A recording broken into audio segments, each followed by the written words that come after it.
I'm Jeremy. Today's day 261 of reading. Sorry for not posting yesterday. But let's get started. Today's 261 and we are currently on page 301. Let's go. Your recipes now. I want you to brew them carefully, and then we will be selecting someone on whom to test one. Snape's eyes met Harry's, and Harry knew what was coming. Snape was going to poison him.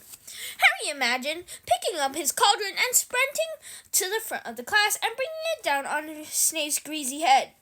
And then a knock on the dungeon door burst in on Harry's thoughts. It was Colin Creevey. He edged into the room, beaming at Harry, and walked up to Snape's desk in the front of the room. "Yes?" said Snape curtly. "Please, sir, I'm supposed to take Harry Potter upstairs."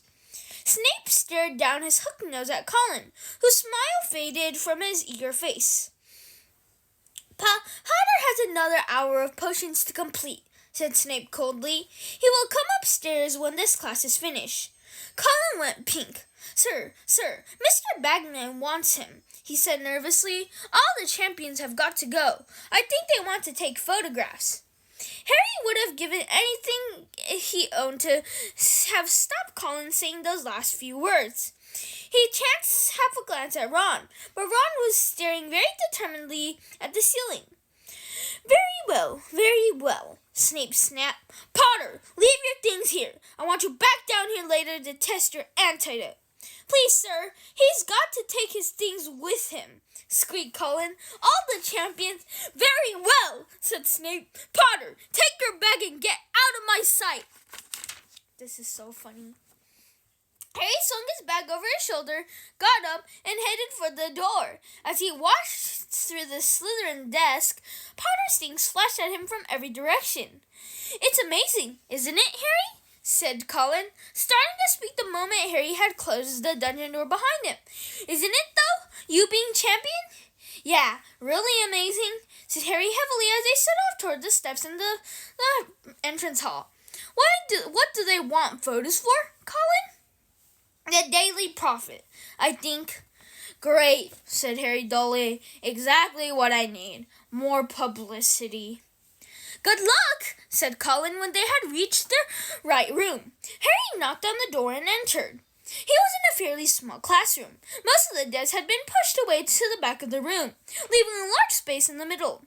3 of them, however, had been placed end to end in front of the blackboard and covered with a long length of velvet. 5 chairs had been set behind the velvet-covered desks, and Ludo Bagman was sitting in one of them, talking to a witch Harry had never seen before, who was wearing magenta robes. Victor Crumb was sitting moodily in a corner as usual, and not talking to anybody. Cedric and Flora were in the conversation. Flora looked a good deal happier than Harry had seen her so far.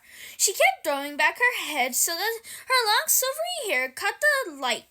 A paunchy man, holding a large black camera that was smoking slightly, was watching Fleur out of the corner of his eye. Bagman suddenly spotted Harry, got up quickly, and bounded forward.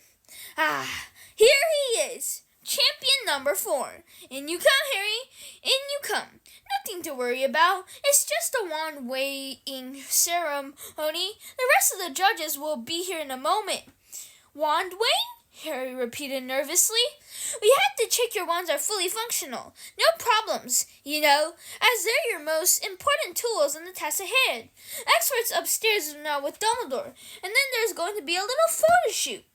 This is Rita Skeeter," he added, gesturing toward the witch in magenta robes. "She's doing a small piece on the tournament for the Daily Prophet." "Maybe not that small, Ludo," said Rita Skeeter, her eyes on Harry. Her hair was set in an elaborate and curiously rigid curls that contrasted oddly with her heavy-jawed face. She wore jeweled spectacles, the thick fingers clutching her crocodile skin handbag ended in 2-inch nails, painted crimson. "I wonder if I could have a little word with Harry before we start?"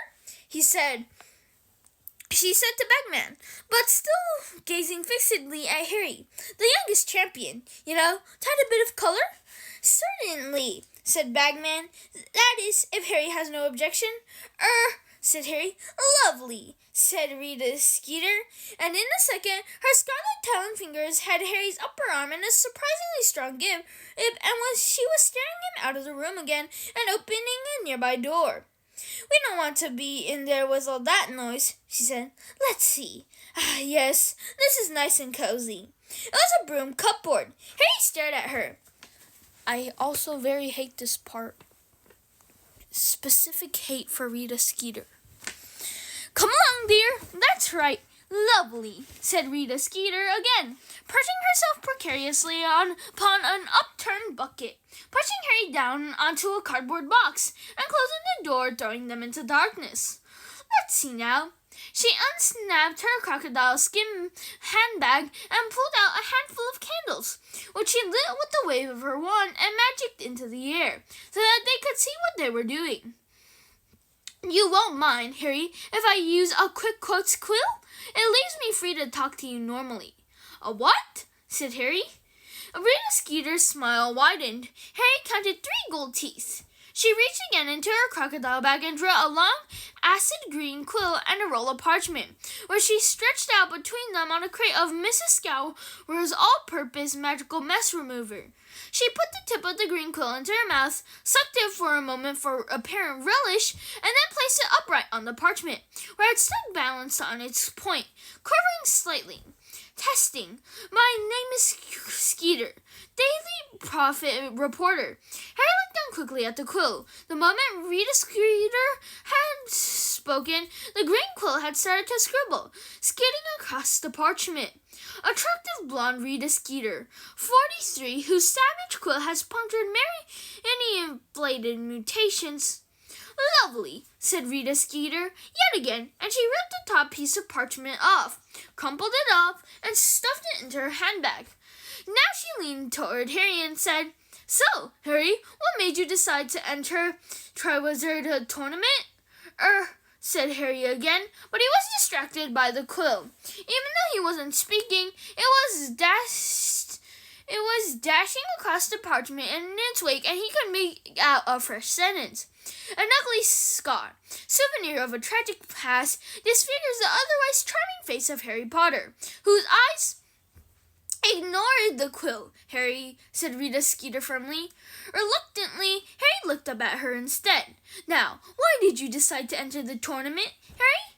I didn't, said Harry. I don't know how my name got into the Goblet of Fire. I didn't put it in there. Rita Skeeter raised one heavily penciled eyebrow. Come on, Harry. There's no need to be scared of getting into trouble. We all know you shouldn't really have entered at all. But don't worry about that. Our readers love a rebel. But I didn't enter, Harry repeated. I don't know who. How do you feel about the task ahead? Said Rita Skeeter. Excited? Nervous?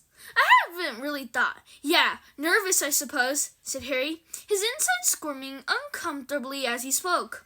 Champions have died in the past, haven't they? Said Rita Skeeter briskly. Have you thought about that at all? Well, they said it's going to be a lot safer this year, said Harry. The quill whizzed across the parchment between them, back and forth as though it was skating. Thank you, everyone. I think that is all for today. Bye. See you tomorrow. Tomorrow we're going to read page 306.